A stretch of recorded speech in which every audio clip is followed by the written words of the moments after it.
안녕하세요, 김민호입니다. 26년 수능 완성 보고 있죠. 오늘 실전 4회 독서부터 보겠습니다. 자, 일단 첫 번째 텍스트에서는 이제 좀 먼저 어필하고 싶은 게 밑줄 친 어휘 문제조차도 키센텐스 구역이 있다는 거를 말하고 싶어요. 우선 그것부터 보면 첫 단락 첫 줄에 A 주창이 있고 아래쪽에 수반이 있고 그 다음에 또 아래쪽에 네 번째 단락에서 의거라는 단어가 있고 오른쪽에 넘어와서 나텍스트의 세 번째 단락 D 선형적 그 다음에 밑줄친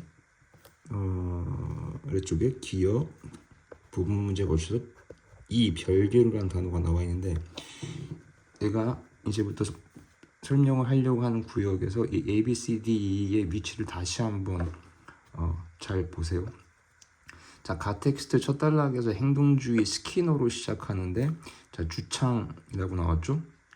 근데 아래쪽에 보면은 고전적 조건을 거쳐서 그러나 스키너는 뭐라고 하다 생각했다, 어렵다고 생각했다, 수반되는 자발적인 것일 수도 있다고 보았다. 이게 주작적 조건 형성하면서 그 다음 단락에 연결점되는 구역이에요. 자발적 스키너. 그러니까 이 텍스트는 스키너의 생각했다, 보았다, 의견 예측 주장 결론이 키가 될 거로 예상하고 있어요. 의견 예측 주장 결론이 의견 예측 주장 결론이 요지 결론에 직접 연결될 가능성이 높다는 걸 예상할 수 있다는 거죠. 그리고 그 구역에서 이렇게 밑줄친 AB도 나온다는 거예요. 자, 다시 두 번째 단락에서는 그럼 추가된 스키너 상자가 있는데 이걸 가지고는 조건화와 소거를 설명해요. 그리고 보았다, 의견 예측 주장 결론. 스키너는 이러한 아이디어 확장하여 인간의 언어행위 조작적 조건 강화 보았다 의견 예측 이거에 대해서 예를 들어 반복 변화시켜주네요. 자, 그리고 A블록 설정되어 있는 구역인데 아래쪽에서 강화를 통해 단어뿐만 아니라 이거 좀 조묘하고 정교하게 문장을 만드는 형식이거든요. A는 B가 아니라 A는 B뿐만 아니라 A는 B일 뿐 C가 아니다 이런 식. 네 번째 단락에서도 그게 이어져. 생득적인 것이 아니라 학습의 결과, 조건화를 통해 지식뿐 아니라 결국 밑줄친 이 어휘 문제도 있네요. 보았다. 스키너의 의견 예측 주장 결론 구역에. 나텍스트 스키너 동시대 블룸필드 스키너의 이론 얘기했죠. 가를 통째로 하나에 달라고 본다면 나텍스트의 첫 단락의 스키너의 이론이 이 전체의 메인 토픽이라고 볼 수 있어요. 근데 스키너의 이론에 영향받아 강조했다, 보았다. 블룸필드의 의견 예측 주장 결론인데 그 다음에 수정받고 옳게 발화했을 때 보상받으면서 라는 구절이 있는데 그게 B블록 설정되어 있는 두 번째 단락에서 브라운과 헨런의 연구에 따르면 하면서 그 밑에 두 번째 줄에 연결점 구역을 보여줘요. 그리고 아래쪽 두 줄에서 문법 체계를 전부 익히기에는 자극이 빈곤하다는 것을 보여준다. 이러한 사실을 근거로 촘스키 추가된 정보 토픽이 되겠죠. 자, 그럼 이쯤이면 뭔가 좀 이제 준비를 해야 돼요. 자, 스키너의 이론 가지고 블룸필드가 뭐라고 했는데 그거 브라운이 헬런 연구에서 또 뭐라고 했는데 이런 것들 근거로 촘스키 그리고 촘스키 먼저 보면은 아래쪽에서 그렇다면 어떻게 아동은 언어의 추상적 구조적 관계를 습득할 수 있을까? 이에 대해 촘스키는 그러니까 네 번째 단락에 또 박스 쳐서 보편 문법 나오는데 그 보편 문법이 다음 단락에서 연결점 돼요. 그럼 텍스트의 무게중심 이 텍스트는 촘스키 쪽인 거죠. 그럼 전체를 놓고 보면 얘는 스키너하고 촘스키가 이 텍스트의 무게중심이 될 거라고 예상하고 있어요. 문제가 선택지에서. 자, 다시 세 번째 단락 보면은 문장에 A는 B가 아니라고 보았다. 거기에 밑줄친 D가 포진되어 있고 선형적 순서에 의존하지 않고 순서에 의존하는 것이 아니라 그 뒤쪽 구조단위 보았다. 의견 예측 주장 결론. 그 아래쪽 보았다. 의견 예측. 자, 이런 구조 촘스키는 보편 문법 주장했다. 의견 예측 주장 결론. 그 아래 밑줄친 기억 문제도 그 밑으로 밑줄친 이 어휘 문제도 이어지는 지적했다. 의견 예측 주장 결론.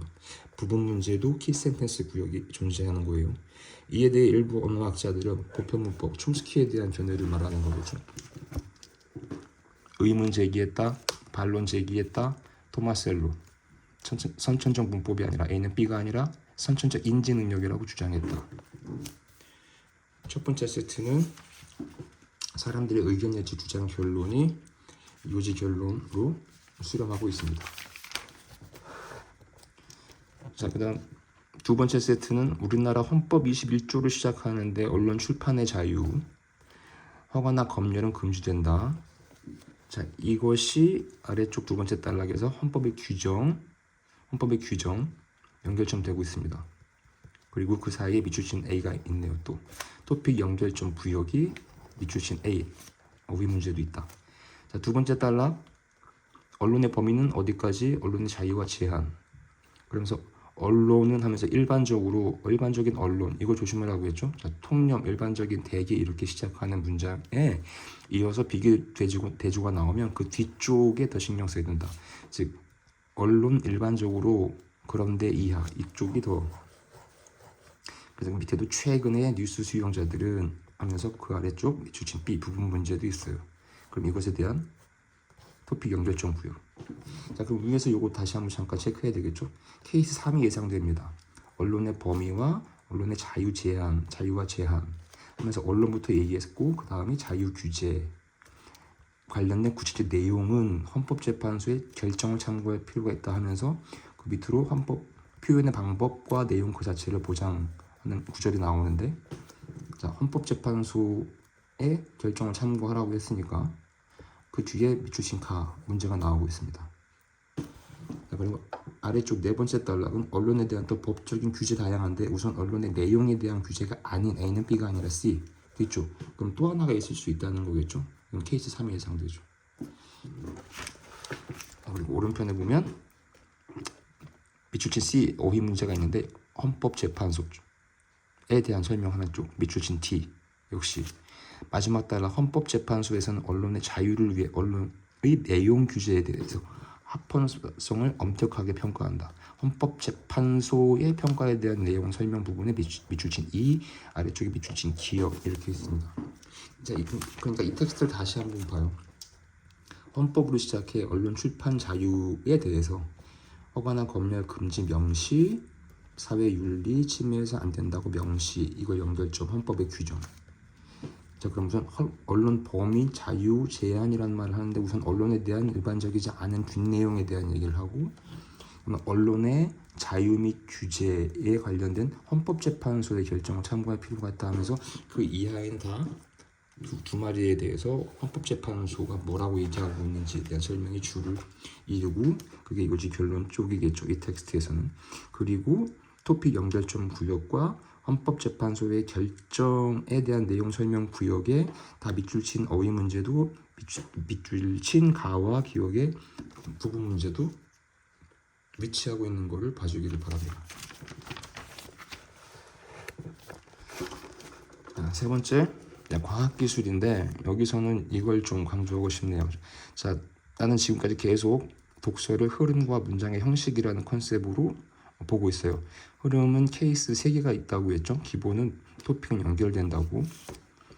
그 다음에 문장의 형식에서 기본이 되는 게 A는 B, 개념, 명칭, 화제, 비교, 대조 두 마리 이상일 때 이와 달리 반면에 원인, 결과, 따라서, 그러므로, 결국, 뭐뭐할 경우, 뭐뭐할 때, 뭐뭐할수록 조건, 근거는 원인, 결과와 통하고, 그 다음에 의도, 목적, 수단, 방법이 있는데 이것도 요지, 결론과 밀접하다. 이 기본 4가지의 형식은 매우 중요하다. 그리고 텍스트가 좀 더 복잡하다고 느껴질 때는 다 사용된다. 자, 첫 단락 빅데이터로 시작하는데 데이터의 중요성 증대, 디지털 데이터 복제, 위변조 쉽다. 문제. 자, 문제 한번 얘기한 적 있습니다. Q&A 형식이다. 이럴 땐 두 번째 각도 특히 문제점을 제시하고 해결책과 대안이 있는지를 체크해라. 준비해라. 자, 문제 아래쪽 흔히로 시작하죠. 흔히, 대개, 일반적으로. 근데 밑에 그런데라는 비교대조 제스처가 취해져요. 그러면 이 아래쪽이 더 중요하다. 스테가노그래피, 비밀통신을 위해 의도, 목적. 아래쪽에 암호화 기술과 달리 비교되죠. 워터마크가 가진 문제를 해결할 수 있다. 그렇죠? Q&A 형식 두 번째가 또 예상한 대로 나왔습니다. 스테가노그래피가 일단 메인 토픽 잡을 수 있을 거고, 적용 과정은 데이터를 암호화하는 단계와 커버 오브젝트라고 불리는 대상에 대한 은닉 단계, 정보를 은닉하는 과정을 임베딩이라고, 숨긴 결과물은 스태그 오브젝트라고. 뭔지 알겠죠? A는 B, 개념 명칭 화제, 질비하네요. 커버 오브젝트, 임베딩, 스태그 오브젝트라고 부른다. 자, 그럼 먼저 암호화 단계. 자, 암호화 단계에서 아래쪽에 반면하면서 비교대조가 이루어지고 있습니다. 비교대조. 자, 그다음은 예상된 경로지 임베딩. LSB 방식이 소개되고, 역시 LSB 방식은 뭐다? A는 B겠지. 그 아래쪽에 이거에 대해서 예를 들어 반복 변화 설명해주고 있는 구역에 밑줄친 N LSB 방식에 대한 문제가 나오고 있습니다. 이미지에 큰 왜곡이 발생하진 않지만 비교대조 부분 문제, 비교대조 구역에서. 자, 그리고 이건 또 다른 각도로 보면 LSB 방식의 문제, 토픽 연결점 되는 구역에 밑줄친 부분 문제. 자, LSB 방식의 문제 해결하기 위해 Q&A 형식 두 번째 각도. 해결하기 위해 제안된 것이 PVD 방식. 두 픽셀 차이값, A 즉 B 반복 변화 픽셀 차이. 자, 그 아래쪽에 내려와서 이를 위해 의도 목적 먼저. 자, 그러면 과학기술 테스트의 특징이 뭐라고 했습니까? 과정 단계별 설명이지. 자, 그럼 특히 이 부분을 좀 준비해야 되겠어요. 자, 즉 우선 먼저 그 다음 마지막처럼 설명이 이어지는 구역에는 조심해야 되는데, 자, 여기에서 과정 단계별 설명을 신경 쓰면서 A는 B 개념 명칭 화제 형식과 원인 결과 조건 근거에 해당하는 부분에서 왜곡을 발생시킬 수 있으니까 주의해라 라고 말한 적이 있습니다. 자, 다시 과정 단계별 설명 먼저 하면서 차이값 범위표 삽입 가능 비트 수 n 예를 들어 반복 변화 중요하니까 반복 변화 시켜주는 거라고 했습니다. 자, 예를 들어 청색 채널에서 이렇게, 그리고 밑으로 데이터 삽입할 때 또 먼저 아래쪽 보이죠? 그런 다음 앞에 이제 표 차이값 범위표 해당 구간 최소값 더하여 새로운 차이값 정한다. 또 11000 삽입하고자 할 때 먼저 과정 단계별 설명 새로운 차이값 구하는, 먼저 그런 다음 새로운 차이값, 먼저 새로운 차이값, 과정 단계별 설명 조심했어야 될 구역입니다. 자, 다섯 번째 달랑 내려오면 밑줄친 니은 W 방식인데, 그 아래줄에 LSB, PVD 방식 하면서 앞선 세 번째, 네 번째 단락을 묶어주는 구역으로 보면 되죠. 자, 그런데 이쯤에서는 확실하게 이제 눈치챘어야 되죠. 자, 단락 토픽의 무게 중심을 신경 쓰라고 하는 말을 했습니다. 자, 두 번째 단락에서 적용 과정에 대한 설명을 특히 개념 명칭 화제 형식으로 제시했고, 다음 암호화 단계에 대한 설명과 임베딩에 대한 설명으로 계속 이어졌는데, 토픽의 무게중심 임베딩 쪽이 더 많이 할애되고 있잖아요. 거기에 밑주신 기억, 니은, 디귿 이렇게 문제가 나오고 있어요. 그럼 이 텍스트에서 더 중요하게 선택지와 문제로 구성되는 쪽은 당연히 임베딩 쪽에. 무슨 말인지 알겠죠? 자, 다시 다섯 번째 단락 WOW 방식에서 말하고자 하는 거 두 마리 이상 나왔으니까 반면 비교되죠. 그럼 이거 구역 신경 써야 되겠죠. 거기에 커버 오브젝트, 스태그 오브젝트, 개념 명칭 화제 두 번째 단락에서 사용된 걸 또 쓰고 있는 걸 보세요. 자, 아래쪽 내려와서 최근에로 시작하는데 참고로 이야기했습니다. 텍스트 내에서 최근의 내용은, 즉 업투데이트한 내용은 주의할 필요가 있어요. 대표적으로 내용 전개 방식에서 통시적, 즉 시간의 흐름에 따른 텍스트일 땐 더 중요하게 작용합니다.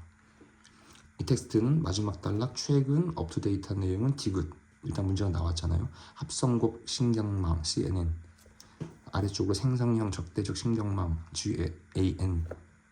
자, 아래쪽에 스테가노그래피 순비기 기술 보안성과 은닉성 하면은 케이스 3, 앞선 첫 단락부터 다섯 단락까지를 다 묶어주고 있습니다. 이렇게 텍스트 전체를 보면서 밑줄친 부분 문제들이 왜 그 구역에 위치하고 있는지를 또 생각해 보기를 바랍니다. 네, 오늘 여기까지 하겠습니다.